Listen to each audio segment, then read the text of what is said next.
पवार यांनी शांतपणे जरांगेंना पडद्यामागून पाठिंबा दिला। लक्ष्मण हाके यांनी शरद पवार यांच्यावर गंभीर आरोप केले आहेत। तर लक्ष्मण हाके यांनी सरकारच्या सांगण्यावरून शरद पवार यांच्यावर आरोप केलेत। शरद पवार गटाचे नेते प्रशांत जगताप यांनी हाकेंवर प्रत्यारोप केला आहे। शरदचंद्रजी पवार ओबीसी आरक्षणाकडे संवेदनशील भावनेने पाहत नाहीत असा माझा आरोप आहे। शरदचंद्रजी पवार महाराष्ट्राचे जाणते नेते आहेत। गेल्या 7-8 महिन्यापासून या महाराष्ट्रामध्ये जी परिस्थिती उद्भवली त्यावेळी शरदचंद्रजी पवार पद्धतशीर पद्धतीने शांतपणे निमूटपणे त्यांनी बिहाइंड कर्टन मनोज जरांगे पाटील नावाच्या माणसाला उद्युक्त करण्याचा प्रयत्न केलेला आहे।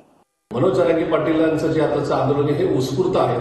या ठिकाणी मराठा समाज ज्याची एकूणच पिळवणूक झालेली आहे किंवा मराठा समाजाला काही अपेक्षा आहे तो समाज हा पूर्ण मनोज जरांगे पाटलांच्या मागे गेलेला आहे। पण असं असताना लक्ष्मणरावजी हाके हे राज्य सरकारच्या सांगण्यावरून कुठेतरी माननीय देवेंद्रजी फडणवीस माननीय एकनाथजी शिंदे यांच्या इशाऱ्यावरून आदरणीय पवार साहेबांवर चुकीच्या पद्धतीने टीका करतात किंवा खोटे आरोप करतात असा आमचा थेट आरोप आहे। लक्ष्मण हाके यांनी निश्चित त्यांची लढाई लढण्याकरता पुढे यावं, पण हे येत असताना अशा प्रकारे छुपे डाव करण्याचा बिलकुल प्रयत्न करू नये।